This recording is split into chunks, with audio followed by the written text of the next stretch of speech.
जय हिंद। एक बार फिर से स्वागत है आप सभी का अपने पहले प्रश्न की तरफ।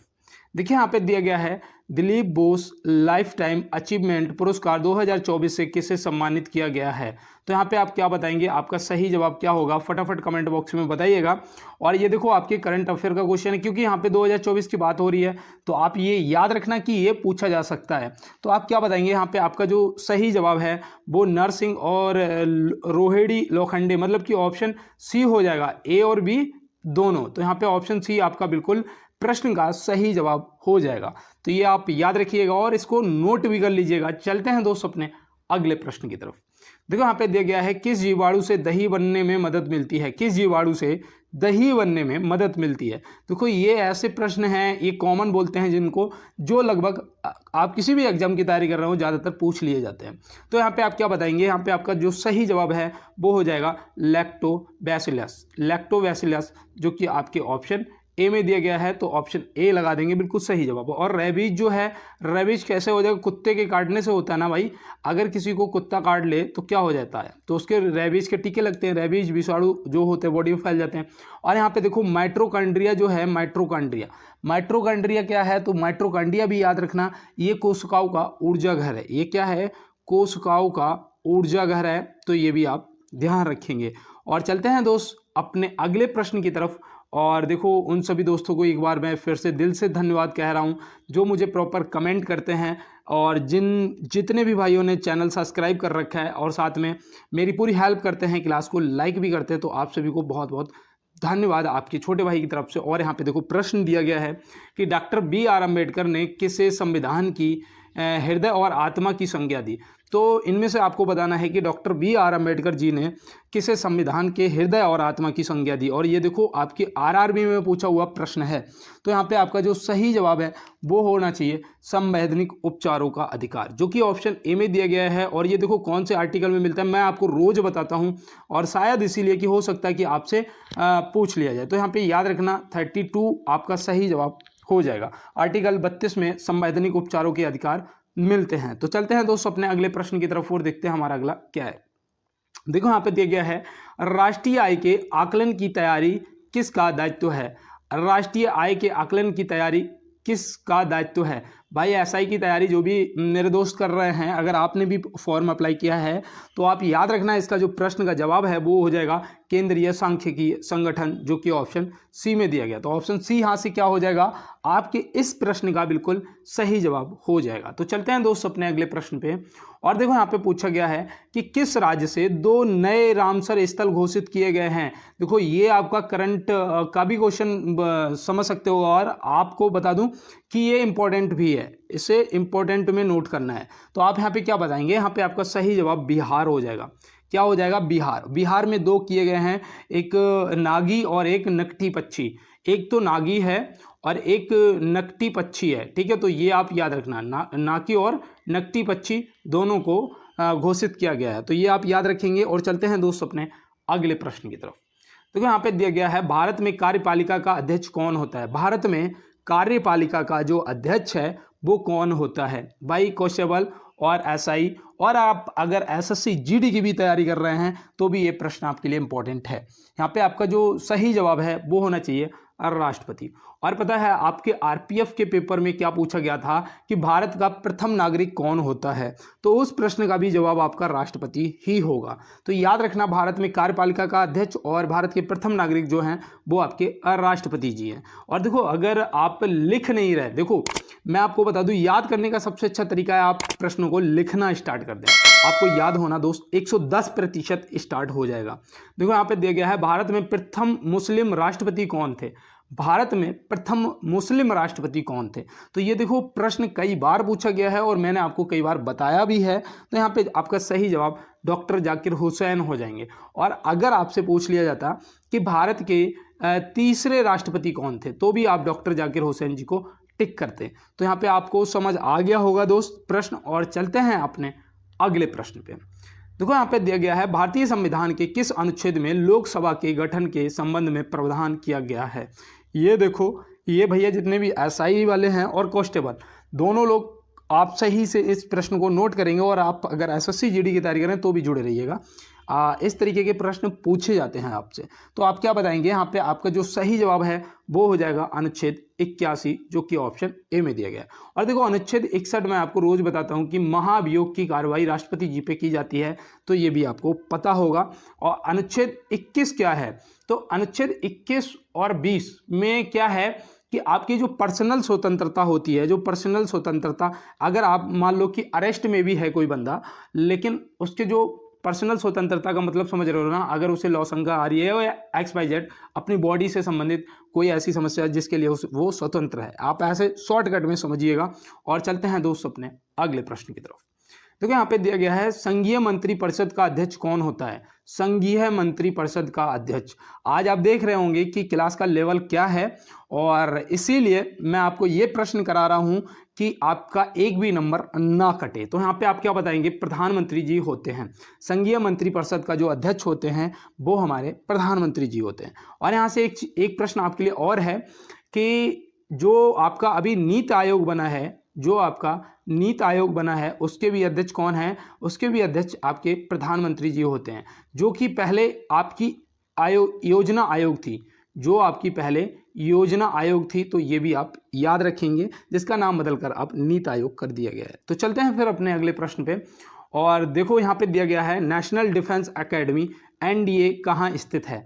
NDA जो है ये कहाँ पर स्थित है? तो NDA क्या होता है कि भाई 12th करते हैं और सीधे NDA का एग्जाम देते हैं। अगर क्वालिफाई हो जाता है तो आप भारतीय सेना में क्या बन जाते हैं? ऑफिसर बन जाते हैं। तो यहाँ पे नेशनल डिफेंस एकेडमी का पूछा गया है कि कहाँ पर स्थित है। तो आप इसमें क्या होता है, इसमें बहुत ज़्यादा बार हम लोग देहरादून लगा देते हैं, जो कि हमारा गलत हो जाता है। तो देहरादून नहीं लगाना है। जो NDA आपका है वो आपका खड़गवासला में है। कहाँ पर है? खड़गवासला में। देहरादून में भैया क्या है? फिर देहरादून में आपका IMA है। क्या है? IMA। तो IMA जो है वो देहरादून में, इंडियन मिलिट्री एकेडमी जो आपका है वो देहरादून में। आगरा में फिर क्या है? तो आगरा भी आपके लिए इंपॉर्टेंट है, क्योंकि देखो पैरासूट जो ट्रेनिंग स्कूल है, पैरासूट ट्रेनिंग जो स्कूल है, जिसमें देखो जैसे कि आप पैरा ट्रूपर बनते हैं, पैरा कमांडो में जाते हैं ना, तो जो पैरासूट की ट्रेनिंग का स्कूल है वो आपका आगरा में है। तो ये भी आप याद रखेंगे। और चलते हैं दोस्त अपने अगले प्रश्न की तरफ।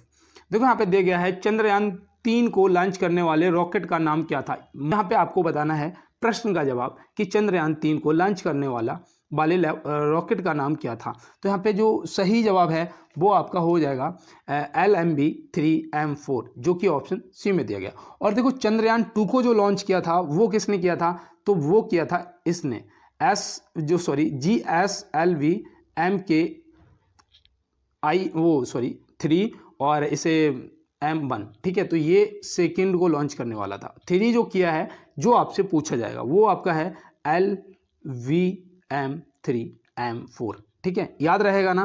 तो चलते हैं फिर अपने अगले प्रश्न की तरफ। देखो यहाँ पे दिया गया है, देखो आज थोड़ा सा ये दिक्कत देने लग गया फिर से, जैसा कि मैंने पहले भी बताया था, कभी कभी मेरा फ़ोन दिक्कत दे जाता है। तो यहाँ पे दिया गया है कि पाक जल संधि किसे जोड़ती है? पाक जल संधि जो है वो किसे जोड़ती है, यहाँ पे आपको ये बताना है। तो यहाँ पे ये प्रश्न कई बार ये पूछा भी जा चुका है और आपको पता भी होना चाहिए, तो इसको आप नोट करिए। अगर पता है तो ठीक है, मन्नार एवं बंगाल की खाड़ी लिखा हुआ मिल जाए, या फिर भौगोलिक स्थिति से, जैसे कि आज हम बोल सकते हैं भारत और श्रीलंका, जो कि यहाँ पे ऑप्शन ए में दिया गया है। तो ये आपको याद रहेगा ना दोस्त, भूल तो नहीं जाओगे। बंगाल एवं मन्नार की खाड़ी, या फिर बोल सकते हो भारत और श्रीलंका। तो चलते हैं दोस्त अपने अगले प्रश्न पे और देखते हैं हमारा अगला क्या है। तो यहाँ पे दिया गया है भारत का बगीचा किस शहर को बोला जाता है? भारत का बगीचा किस शहर को बोला जाता है? देखो इंपॉर्टेंट है भाई, आपको पता होना चाहिए कि बेंगलोर को बोला जाता है। किसे बोला जाता है? बेंगलोर को बोला जाता है। अगर आपसे पूछा जाता कि फूलों की घाटी जो राष्ट्रीय उद्यान है, फूलों की घाटी राष्ट्रीय उद्यान जो है वो आपका कहाँ है? तो वो आपका उत्तराखंड में है। जो आपके फूलों की घाटी, या फिर बोल सकते हो कि फूलों की घाटी या राष्ट्रीय उद्यान जो है वो आपका उत्तराखंड में है। केरल में आपका क्या है? तो केरल में आपके मसालों के लिए जाना जाता है, मसालों का बगीचा, या ऐसे बोल सकते हो। तो मसालों के लिए आपके केरल को जाना जाता है। तो चलते हैं फिर अपने अगले प्रश्न पे और देखते हैं हमारा अगला क्या है। आमिर खुसरो द्वारा किस संगीत यंत्र का इस्तेमाल किया गया था? आमिर खुसरो द्वारा किस संगीत यंत्र का इस्तेमाल किया गया था। तो यहाँ पे आपका सही जवाब क्या होगा, तो मैं उम्मीद करता हूँ कि यहाँ पे आपने सितार लगाया होगा। देखो सितार के तो जनक थे ही, तबला के भी थे, तो यहाँ पे आप ऑप्शन सी लगाइएगा, ए और बी दोनों। हो सकता है ऑप्शन में आपको सितार या तबला एक मिले, अगर दोनों मिलते हैं तो ऑप्शन भी मिलेगा आपको ए और बी दोनों, तो आप तुरंत लगा देना ऑप्शन सी, आपका सही जवाब हो जाएगा। तो चलते हैं फिर अपने अगले प्रश्न की तरफ और देखते हैं हमारा अगला क्या है। तो यहाँ पे दिया गया है राष्ट्रीय विज्ञान दिवस किस दिन मनाया गया है। राष्ट्रीय विज्ञान दिवस किस दिन मनाया, मैं उम्मीद करता हूँ आपने प्रश्न का जवाब कर दिया होगा कि राष्ट्रीय विज्ञान दिवस कब मनाया गया है। तो यहाँ पे आपका सही जवाब जो है वो हो जाएगा 28 फरवरी। 28 फरवरी आपका सही जवाब हो जाएगा। देखो इसे नोट कर लेना, ये भी इंपॉर्टेंट है। और 15 जनवरी को क्या मनाया जाता है, तो याद रखना थल सेना दिवस मनाया जाता है। और 30 जनवरी को क्या मनाया जाता है, तो 30 जनवरी को आपका शहीद दिवस मनाया जाता है। तो ये भी आप याद रखेंगे। और चलते हैं दोस्त अपने अगले प्रश्न की तरफ। देखो यहाँ पे दिया गया है पेट्रोलॉजी में किसका अध्ययन किया जाता है। पेट्रोलॉजी में किसका अध्ययन किया जाता है, तो पेट्रोलॉजी में आप याद रखना। देखो ये प्रश्न आपके आरआरबी में पूछा जा चुका है कि पेट्रोलॉजी में किसका अध्ययन किया जाता है, तो आप क्या बताओगे, चट्टानों का अध्ययन किया जाता है। अगर मैं आपसे पूछता हूं कि फल और उनकी खेती के लिए कौन सा अध्ययन किया जाता है, तो आप क्या बताएंगे, तो याद रखना वो यार पोमोलॉजी होता है। क्या होता है, पोमोलॉजी होता है, नोट करिएगा, पोमोलॉजी होता है। और अगर आपसे मैं मृदा का अध्ययन पूछूं तो आप क्या बताएंगे, तो याद रखना वो पेडोलॉजी होता है। वो क्या होता है, पेडोलॉजी होता है, और ये पोमोलॉजी होता है। फल के अध्ययन को पोमोलॉजी और मृदा के अध्ययन को पेडोलॉजी बोलते हैं, पेडोलॉजी बोलते हैं। तो ये भी आप याद रखेंगे। और चलते हैं दोस्त फिर अपने अगले प्रश्न की तरफ। देखो यहाँ पे दिया गया है भारतीय राष्ट्रीय कांग्रेस के किस अधिवेशन में नरमपंथी और गर्मपंथी एकजुट हुए थे। ये देखो प्रश्न आपके लिए इंपॉर्टेंट है। आप एक बार जब भी पेपर देने जाएं तो भारतीय राष्ट्रीय कांग्रेस के जितने भी अधिवेशन हुए थे वो देखो एक बार देख के जाना है। तो यहाँ पे आप क्या बताएंगे, यहाँ पे जो आपका सही जवाब है वो आपका हो जाएगा लखनऊ अधिवेशन, जो कि ऑप्शन सी में दिया गया है। और ये भी आपको पता होना चाहिए ये लखनऊ अधिवेशन जो है ये कब हुआ था, तो आप क्या बताएंगे, ये भैया 1916 में हुआ था। कब हुआ था, 1916 में हुआ था। तो ये भी आप याद रखेंगे। और देखो मद्रास का जो अधिवेशन था वो तो तीसरा अधिवेशन हुआ था ना, पहला मुंबई में, दूसरा कोलकाता में, तीसरा मद्रास में। तो 85, 86, 87, तो ये कब हुआ था, तो ये 1887 में हुआ था। तो ये भी आप देखो याद रखना, हो सकता है कि आपसे पूछ लिया जाए। तो चलते हैं फिर अपने अगले प्रश्न की तरफ और देखते हैं हमारा अगला क्या है। देखो यहाँ पे बोला गया आज क्वेश्चन 17 से 18 हो गया और मुझे याद नहीं रहा एक बार भी कि आप लोगों को बता दूं कि जितने भी भाई बहन मेरे नए पुराने मुझे देख रहे हैं या सुन रहे हैं, एक बार अपने भाई को सपोर्ट करने के लिए क्लास का लाइक वाला बटन जरूर दबा दें और साथ में चैनल को सब्सक्राइब भी कर लें। और देखो 1 मिनट के लिए मैं रुकता हूं मात्र क्लास के अंदर, और अब भी आप सभी कर लो, प्रेजेंट लगा दो, लाइक कर दो, शेयर कर दो और चैनल को सब्सक्राइब भी करना है। और आप लोगों का बहुत सपोर्ट है, उसके लिए सभी दोस्तों को मेरा धन्यवाद, थैंक यू। देखो यहाँ पे आप दिया गया है कि अंतर्राष्ट्रीय बाल श्रम दिवस श्रम निषेध दिवस कब मनाया जाता है। अंतर्राष्ट्रीय बाल श्रम निषेध दिवस कब मनाया जाता है, तो देखो श्रम दिवस अगर पूछा जाएगा तो आप 1 मई बता दोगे भाई। अगर आपसे श्रम दिवस की बात करेगा तो आप 1 मई बता देंगे। लेकिन अंतर्राष्ट्रीय बाल श्रम निषेध दिवस पूछा गया है तो आप इसका सही जवाब क्या बताएंगे, तो यहाँ पे आपका सही जवाब 12 जून हो जाएगा। क्या हो जाएगा, 12 जून हो जाएगा। देखो याद रखना। और 15 मई को आपका परिवार दिवस मनाया जाता है। 15 मई को कौन सा दिवस मनाया जाता है, तो भाई परिवार दिवस मनाया जाता है। तो फिर चलते हैं अपने अगले प्रश्न पे और देखते हैं हमारा अगला क्या है। देखो यहाँ पे बोला गया है संविधान के किस संशोधन के द्वारा जीएसटी लगाया गया है। तो संविधान का संशोधन तो आप बताइएगा, लेकिन डेट भी याद रखना, ये कब लगाई गई थी, 1 जुलाई 2017 को। और इसका फुल फॉर्म भी पूछा जाता है, गुड्स एंड सर्विस टैक्स।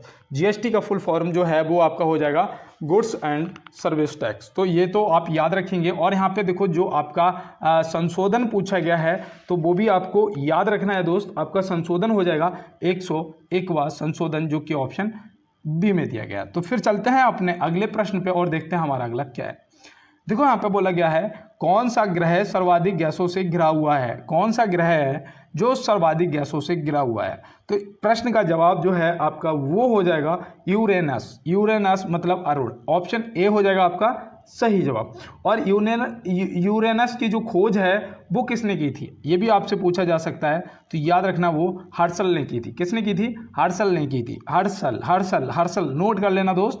और देखो जो आपका बुध है ये सूर्य के सबसे नज़दीक ग्रह है, तो ये भी आप याद रखना, हो सकता है कि आपसे पूछ लिया जाए। और ये 88 दिनों में सूर्य की परिक्रमा भी कर लेता है। और शुक्र जो है ये सबसे चमकीला, पृथ्वी के सबसे करीब, सबसे गर्म ग्रह, और इस तरीके से भोर का तारा, सांझ का तारा, ये आप याद रखना, आपके शुक्र ग्रह से संबंधित प्रश्न बनते हैं। तो चलते हैं फिर अपने अगले प्रश्न पे। देखो यहाँ पे दिया गया है मेघदूत के रचयिता कौन है। मेघदूत के रचयिता कौन है भाई मेरे, मोस्ट इंपॉर्टेंट प्रश्न है ये कि मेघदूत है आपसे, और भी काफ़ी पुस्तकें हैं जो आपसे पूछी जाती हैं। तो यहाँ पे मेघदूत के रचयिता आपसे अगर पूछ दिया गया तो आप यहाँ पे क्या सही जवाब लगाएंगे। तो अब मैं उम्मीद करता हूँ आपने कालिदास जी को टिक किया होगा, जो कि ऑप्शन ए में दिए गए। तुलसीदास जी से आप क्या याद रखेंगे, इन्होंने रामचरितमानस की रचना की थी। रामचरितमानस की जो रचना है वो तुलसीदास जी ने की थी। और गोदान और गबन जो है ये आपके मुंशी प्रेमचंद जी की रचनाएं हैं। तो ये भी आप देखो याद रखना, ये वो रचनाएं हैं जो मैंने आपको बताई, जो आपसे पूछी जा सकती हैं। तो चलते हैं फिर अपने अगले प्रश्न पे। और देखो पीडीएफ के लिए बहुत ज़्यादा दोस्त मेरे मैसेज कर रहे हैं मुझे प्रॉपर कि भैया पीडीएफ। तो मैंने आपसे कहा है कि भाई थोड़ा सा यार सपोर्ट आपने बहुत कर दिया। मुझे पता है कि मैं एक फ़ोन ला सकता हूं, लेकिन अभी नहीं ला पा रहा हूं किसी कारणवश। तो मैं आपको बता दूं कि 15 दिन के अंदर अंदर लगभग मैं आपको रोज़ की क्लास का पीडीएफ भी देने लग जाऊंगा, एक फ़ोन मेरा आ जाएगा। तो यहाँ पे दिया गया है कि सुल्तानपुर पश्चिम बिहार स्थित है।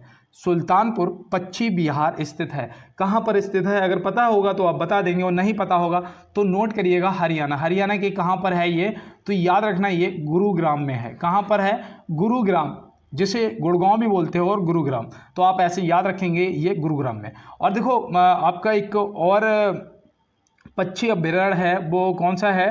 भरतपुर में है। भरतपुर में कौन सा पक्षी अभ्यारण्य है, ये आप मुझे कमेंट बॉक्स में बताओ फटाफट। और देखो चलते हैं अपने अगले प्रश्न की तरफ।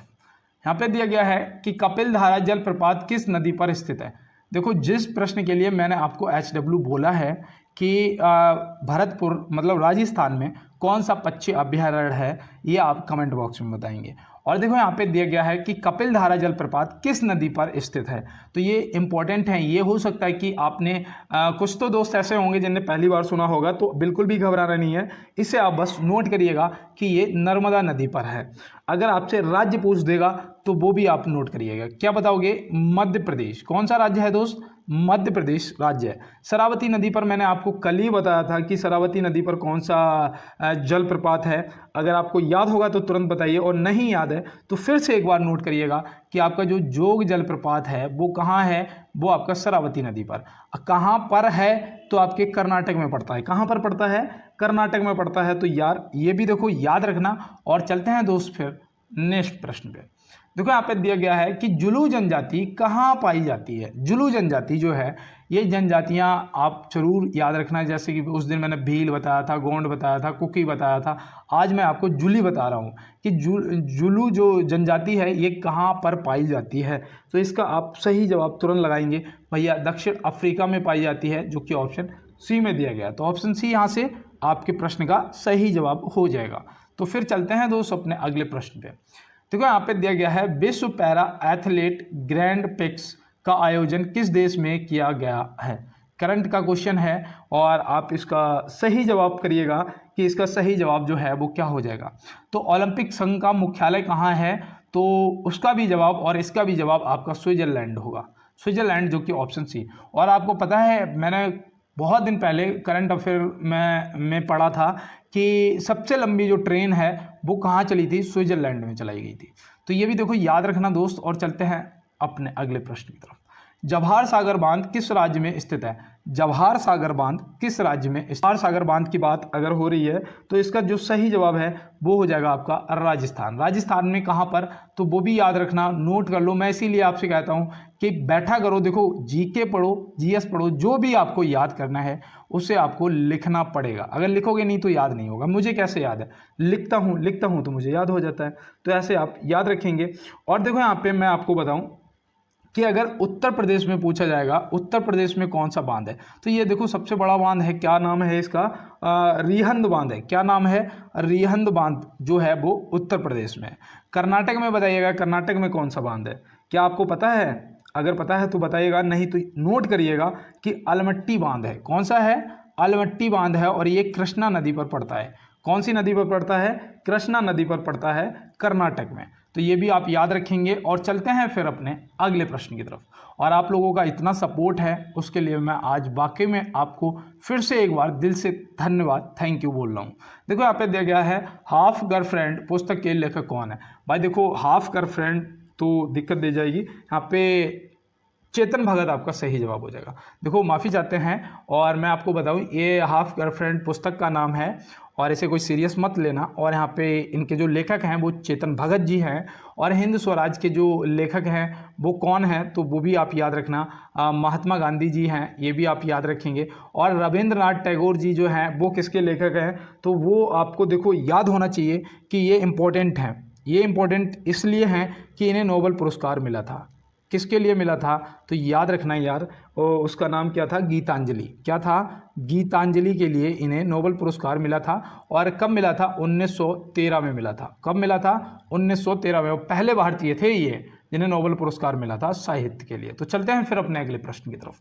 देखो यहाँ पे दिया गया है कि भारत की सबसे लंबी दूरी तय करने वाली ट्रेन कौन सी है। देखो इस प्रश्न में मुझे पता है कि बहुत सारे मेरे दोस्त इस प्रश्न का जवाब गलत करने वाले हैं, लेकिन आपने अगर जवाब कर दिया है, देखो A B C D, confuse मत होना कि ए होगा या बी होगा, ए होगा या बी होगा। अगर आपने ए किया है तो ए होगा, बी किया है तो बी होगा, लेकिन प्रश्न का सही जवाब सी होगा, विवेक एक्सप्रेस।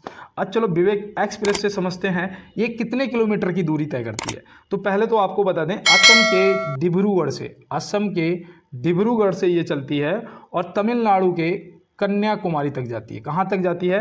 ये कन्याकुमारी तक जाती है। तो डिब्रूगढ़ से कन्याकुमारी ये कितनी किलोमीटर की दूरी तय करती है, हो सकता है कि पूछ लिया जाए। तो सबसे ज़्यादा जो दूरी तय करने वाली ट्रेन है विवेक एक्सप्रेस है, और इसकी दूरी है 4153 किलोमीटर। क्या है? 4153 किलोमीटर, 4153 किलोमीटर। और भारत की सबसे तेज चलने वाली ट्रेन आपकी वंदे भारत एक्सप्रेस है। तो ये तो आपको पता ही होगा। और यहाँ पे देखो जो सबसे लंबी दूरी तय करती है विवेक एक्सप्रेस है, और 4153 किलोमीटर की दूरी डिब्रूगढ़ से कन्याकुमारी। तो चलते हैं फिर अपने अगले प्रश्न पे। वर्तमान में भारत का सबसे लंबा प्लेटफॉर्म कौन सा है? वर्तमान में पूछा गया है, तो वर्तमान में आप इसका सही जवाब क्या करेंगे? देखो इसका बिल्कुल सटीक जवाब करना है, तो आपका सही जवाब हुबली हो जाएगा। क्या हो जाएगा?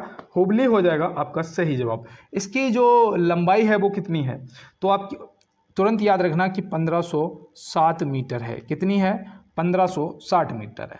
और इससे पहले कौन सा था? शायद खड़गपुर था ना। और देखो जो गोरखपुर के अभी 1 और 2 सम्मिलित हुए हैं बनके, तो उनकी जो लंबाई है वो याद रखना कितनी है? 1366 मीटर है। कितनी है? 1366 मीटर। तो ये भी देखो याद रखना। और सबसे लंबा जो है यही पूछा जाएगा आपका, तो हुबली आप बता देंगे। और चलते हैं फिर अपने अगले प्रश्न पे। रेल इंजन के आविष्कारक कौन है? रेल इंजन के आविष्कारक कौन है? देखो ये प्रश्न आपके लिए है इंपॉर्टेंट। बताइएगा, आपको लग रहा है ना आपके ट्रेन से संबंधित प्रश्न पूछे जाएंगे। अब यहाँ पे आप बताइए कि रेल इंजन के आविष्कारक कौन है। और यहाँ पे अगर आपसे ये भी पूछ दिया कि कब करा था, तो आप क्या बताओगे? तो देखो रेल इंजन के जो आविष्कारक हैं वो हैं जॉर्ज स्टीफेंस। तो यहाँ पे जॉर्ज स्टीफेंस आपका ऑप्शन ए सही हो जाएगा।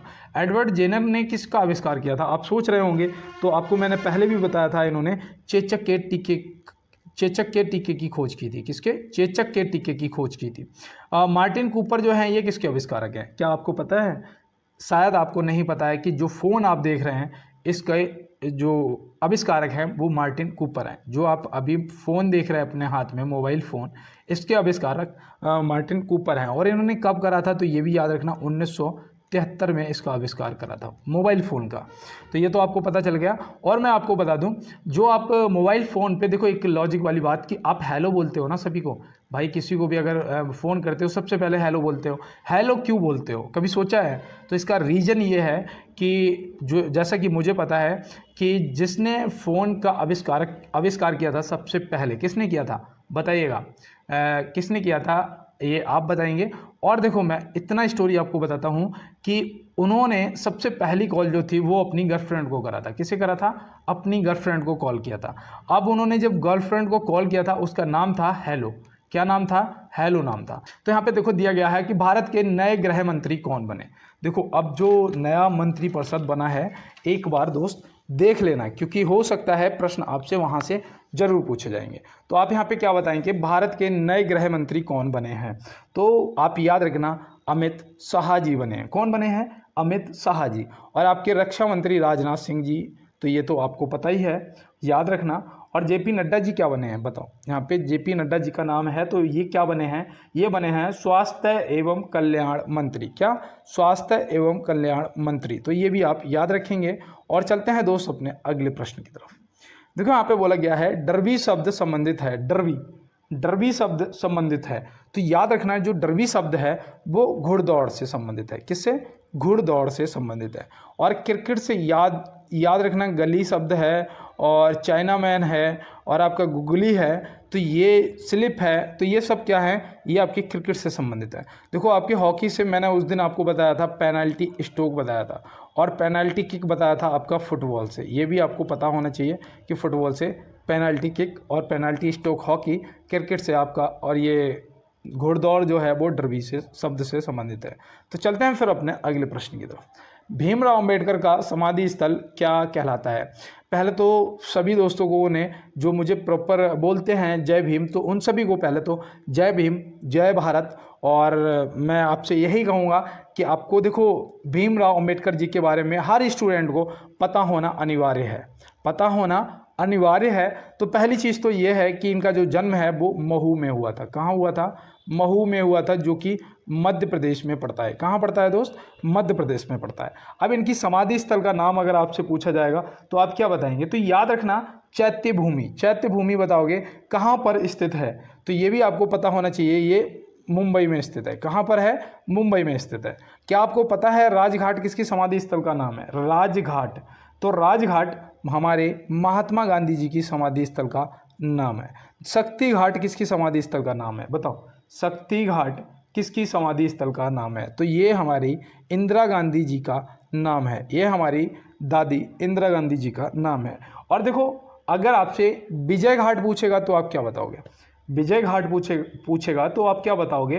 तो लाल बहादुर शास्त्री जी को याद रखना। लाल बहादुर शास्त्री जी को आप याद रखेंगे। तो चलते हैं फिर अपने अगले प्रश्न पे और देखते हैं हमारा अगला क्या है।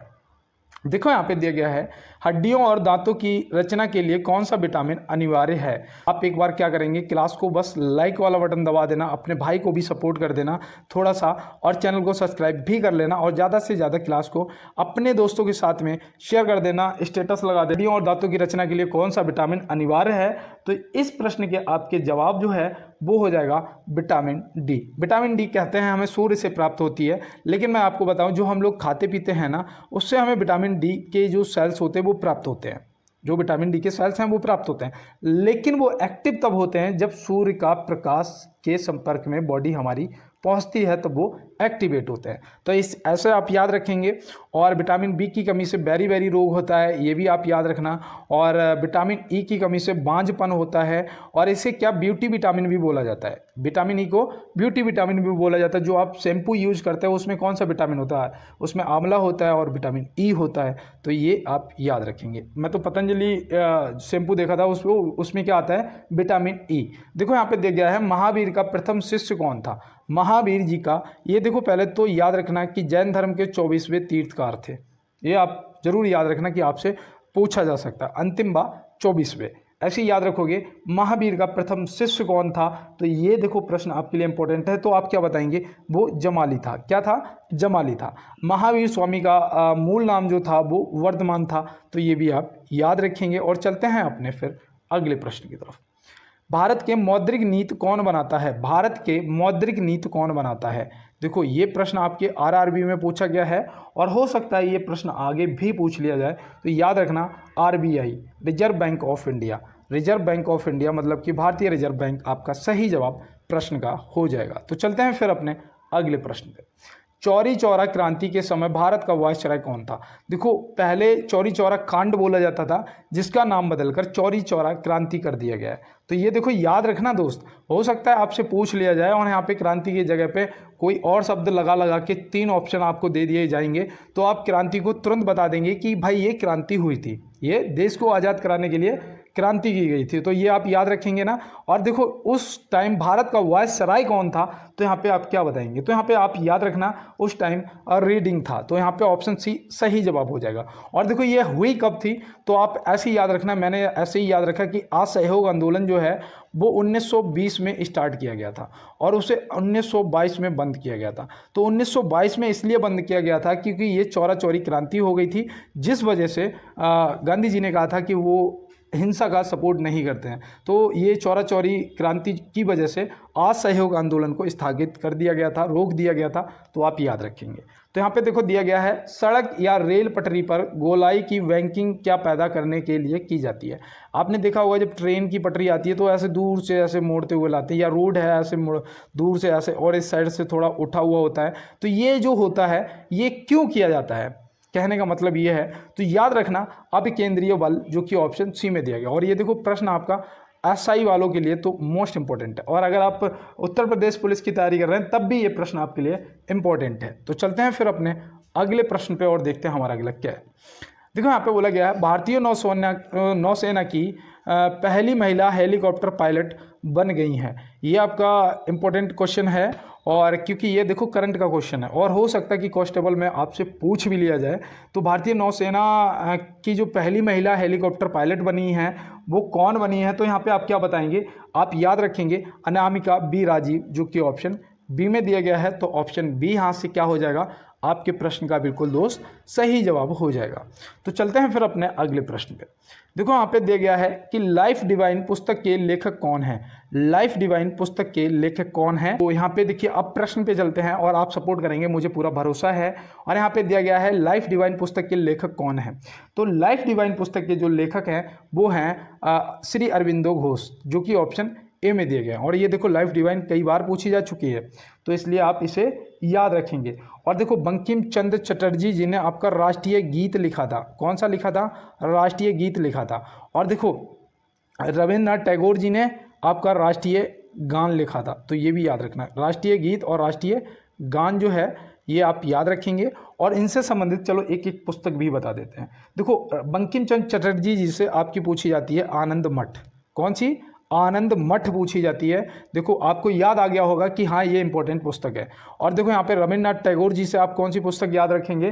तो रविंद्रनाथ टैगोर जी से आप याद रखना पोस्ट ऑफिस। कौन सी याद रखेंगे? Post office. तो पोस्ट ऑफिस जो है ये भी कई बार पूछी जा चुकी है और लगभग एसएससी के एग्जाम में तो ज़्यादातर पूछी जाती है। तो चलते हैं फिर अपने अगले प्रश्न की तरफ।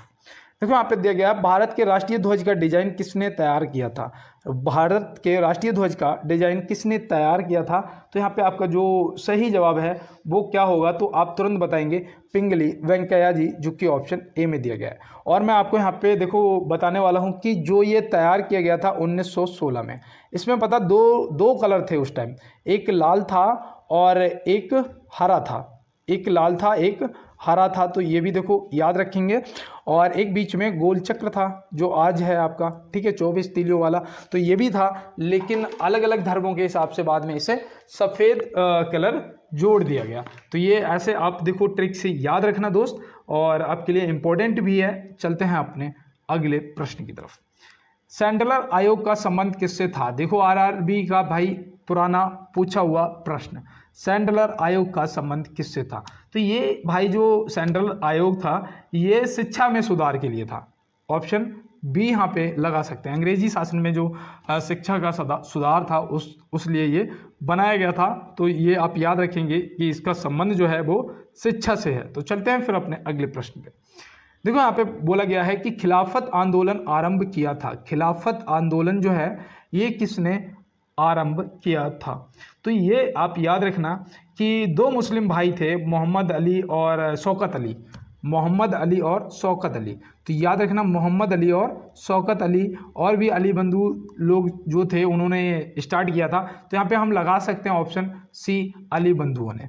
और देखो महात्मा गांधी जी से आप क्या याद रखेंगे, तो महात्मा गांधी जी से याद रखना असहयोग आंदोलन, जो कि मैंने अभी आपको बताया था। और सुभाष चंद्र जी से फॉरवर्ड ब्लॉक याद रखना, जिसकी स्थापना 1939 में हुई थी। मुझे लग रहा है कि आपको रट गया होगा ये फॉरवर्ड ब्लॉक 1939, क्योंकि मैं ये आपको लगभग हर क्लास में बताता हूँ, क्योंकि मुझे पता है किसी ना किसी शिफ्ट में पूछ लिया जाएगा। और यहाँ पे देखो दिया गया है कि भारत का मसाले का बगीचा किसे कहा जाता है। अभी मैंने आपको बताया था कि भारत का मसाले का बगीचा किसे कहा जाता है, तो अब आप इसका तुरंत जवाब करिएगा। यहाँ पे आपका जो सही जवाब है वो हो जाएगा केरल। और फूलों की घाटी आपकी जो है वो उत्तराखंड हो जाएगी। और जो कश्मीर है वहाँ पे आपका केसर पाया जाता है। केसर के लिए वहाँ पे एक जगह है जो कि बहुत फेमस है, पंपोर। क्या जगह का नाम है? पंपोर। तो ये भी देखो याद रखना दोस्त। और चलते हैं दोस्त अपने अगले प्रश्न की तरफ। देखो यहाँ पे दिया गया है, मंगल ग्रह सूर्य के चारों ओर एक परिक्रमा कितने दिनों में करता है। मंगल ग्रह का कलर जो है वो कैसा है? लाल है। कैसा है दोस्त? लाल है। अब यहाँ पे बताओ, मंगल ग्रह जो है वो सूर्य के चारों ओर एक परिक्रमा कितने दिनों में करता है। तो यहाँ पे आप क्या बताएंगे? आपका जो सही जवाब है वो होना चाहिए 687 दिन। 687 दिन, ऑप्शन सी आपका सही जवाब हो जाएगा। 365 दिन जो हैं ये आपके पृथ्वी को लगते हैं। 365 दिन जो हैं ये आपके पृथ्वी को लगते हैं। और 244.6 दिन जो हैं ये किसे लगते हैं? तो ये याद रखना, ये आपके शुक्र ग्रह को लगते हैं। किसे लगते हैं? शुक्र ग्रह को लगते हैं। और 88 दिन मैंने अभी आपको बताया था कि बुध ग्रह को लगते हैं। और 11.86 वर्ष या फिर 12 वर्ष बोल सकते हैं जो कि बृहस्पति ग्रह को लगते हैं। और ये सबसे बड़ा ग्रह भी है। इसका कलर, जो बृहस्पति का कलर है वो आपका पीला है। तो ये भी आप याद रखेंगे। और चलते हैं दोस्तों अपने अगले प्रश्न की तरफ। देखो यहाँ पे दिया गया है, सातवाहन वंश का संस्थापक कौन था। सातवाहन वंश, तो मैंने आपको गुप्त वंश और संगम वंश और आपको मौर्य वंश, आपको नंद वंश, ये सारे वंश पहले ही रटवा चुका हूँ। और सातवाहन वंश यहाँ पे पूछ लिया गया है। तो सातवाहन वंश का जो संस्थापक था वो राजा सिमुक था, जो कि ऑप्शन ए में दिया गया है। तो सिमुक या आप याद रखेंगे। परमार वंश का उपेंद्र था। तो परमार वंश या फिर कृष्णदेव राय शायद इसका नाम, दूसरा जो उपेंद्र का नाम क्या था? कृष्णदेव राय शायद था। तो अभी मुझे ये कंफर्म नहीं है, लेकिन हाँ फिर भी मैं 90% सही जा रहा हूँ, कृष्णदेव राय। ठीक है। और देखो ये परमार वंश के संस्थापक थे। क्या? परमार वंश के संस्थापक थे। तो ये तो आप याद रखेंगे। ठीक है। और देखो यहाँ पे दंती दुर्ग जो दे रखा है ये भी इंपॉर्टेंट है, क्योंकि ये किसके थे? राष्ट्रकूट के। राष्ट्रकूट के जो संस्थापक थे वो कौन थे? तो वो दंती दुर्ग थे। तो ये भी आप याद रखेंगे। तो चलते हैं फिर अपने अगले प्रश्न की तरफ। हाल ही में ब्रिक्स में कितने नए सदस्य देश शामिल हुए हैं। तो पहले कितने थे भाई? ब्रिक्स की स्पेलिंग जब लिखोगे ना, एक एक देश का नाम आपको साफ दिख जाएगा। जो पहले देश का कैपिटल है वो वहाँ से स्टार्ट होता है। जैसे ब्रिक्स में आई आता है इंडिया, आर आता है रूस। तो इस तरीके से वहाँ पे जितने भी आपको अल्फ़ाबेट दिखेंगे वहाँ से आपको समझ आ जाएगा। तो वहाँ पे पहले तो 5 थे, अब टोटल कितने हो गए? अब टोटल 10 हो गए। तो हम क्या बताएंगे यहाँ से कितने नए देश जुड़ गए हैं? तो 5 देश और प्लस हो गए हैं। अब आपको याद करने हैं 10 देश। अभी तो 5 ही करने थे ना, अब आपको 10। और ये देखो हाल ही में, मतलब कि करंट का क्वेश्चन है और ये पूछ लिया जाएगा। और एसआई वाले भैया आप 10 के 10 याद कर लेना। हो सकता है कि आपसे उन नए 5 में से कोई एक देश पूछ लिया जाए, ऑप्शन में देखे कि इनमें से कौन सा नया देश जुड़ा है। 2 पुराने दे देगा या 3 पुराने दे देगा और एक नया दे देगा, तो आप जवाब कर ले जाएंगे। तो चलते हैं फिर अपने अगले प्रश्न की तरफ। देखो यहाँ पे दिया गया है, बांडीवास का युद्ध कब हुआ था। बांडीवास का युद्ध कब हुआ था। तो बांडीवास का जो युद्ध है आप तुरंत बताएंगे कि भैया ये तो 1760 में हुआ था। कब हुआ था? 1760 में हुआ था, जो कि आपका सही जवाब हो जाएगा। और यहाँ पे इसकी डेट भी याद रखना, अगर आपसे पूछा जाए तो 22 जनवरी को हुआ था। कब हुआ था? 22 जनवरी 1760 में। 1761 में एक युद्ध और हुआ था, अगर नाम पता है तो बताओ। देखो यहाँ पे तृतीय युद्ध है, ये किसका है? पानीपत का है। किसका है? पानीपत का। अब 1774 में किसका युद्ध हुआ था बताओ? 1774 में आपके रूहेला का युद्ध हुआ था। कौन सा? रूहेला का युद्ध। भाई ऐसा ही वालों खास तौर पे ध्यान दो, और कांस्टेबल वाले भैया लोग आप तो सारे के सारे नोट करते जाओ। आप सारे के सारे नोट करते जाओ, एक बार रिवीजन और कर लेना। और देखो 1565 में किसका युद्ध हुआ था बताओ? तो याद रखना ये तालीकोटा का युद्ध हुआ था। तालीकोटा का युद्ध हुआ था। बताओ बिलग्राम या कन्नौज का युद्ध, जिसे बिलग्राम या कन्नौज का युद्ध बोलते हैं, वो कब हुआ था? तो आप क्या बताएंगे? 1540 में हुआ था। कब हुआ था भैया? 1540 में हुआ था। याद रहेगा ना। और वो तो मैंने आपको पानी, खाना, चाय और घर वो तो मैंने आपको रटवा ही दिए हैं, 26, 27, 28, 29। अब यहाँ पे देखो दिया गया है कि कांग्रेस का तीसरा अधिवेशन कहाँ हुआ था। अभी मैंने आपको बताया भी था क्लास के स्टार्टिंग में। यहाँ पे देखो जो पहला है वो तो आपका मुंबई में हुआ था, दूसरा जो है वो आपका कोलकाता में हुआ था, तीसरा जो आपका है वो मद्रास में हुआ था। तो यहाँ पे तीनों आपको पता हो गए। अब इनके अध्यक्ष कौन थे आपको पता होना जरूरी है, क्योंकि हो सकता है आपसे पूछ लिया जाए। तो जो आपका प्रश्न का जवाब है मद्रास, तो इसके जो अध्यक्ष थे वो याद रखना बदरुद्दीन तैयबा जी थे। वो कौन थे? वो बदरुद्दीन तैयबा जी थे, याद रहेगा ना आपको। कोलकाता का जो अधिवेशन हुआ था, जिसे हम दूसरा अधिवेशन बोलते हैं, इसके अध्यक्ष कौन थे? तो आप याद रखना दादा भाई नौरोजी जी थे। कौन थे? दादा भाई नौरोजी जी थे। अब अगर पहले की बात करते हैं, जो कि ये 1885 में हुआ था और ये 1886 में हुआ था, और तीसरा जो है ये 1887 में हुआ था, याद रहेगा ना। अब देखो जो पहला हुआ था उसके अध्यक्ष तो आपको पता ही होगा, WC बनर्जी। कौन थे? WC बनर्जी। तो ये भी आप व्योमेश चंद्र बनर्जी, ऐसे सीधा पूरा नाम सुनिएगा। तो चलते हैं फिर अपने अगले प्रश्न की तरफ। साइमन कमीशन वापस जाओ का नारा किसने दिया? साइमन कमीशन वापस जाओ का नारा किसने दिया? तो ये देखो थोड़ा सा मुझे डाउट लग रहा है, क्या आप ये कंफर्म कराएंगे? चलिए आज मैं आपको ये प्रश्न कमेंट बॉक्स में करने के लिए HW देता हूँ। मिलते हैं नेक्स्ट क्लास में नेक्स्ट प्रश्नों के साथ में। तब तक के लिए आप सभी मेहनत करेंगे, स्वस्थ रहेंगे, मस्त रहेंगे, और सभी को मेरा जय हिंद।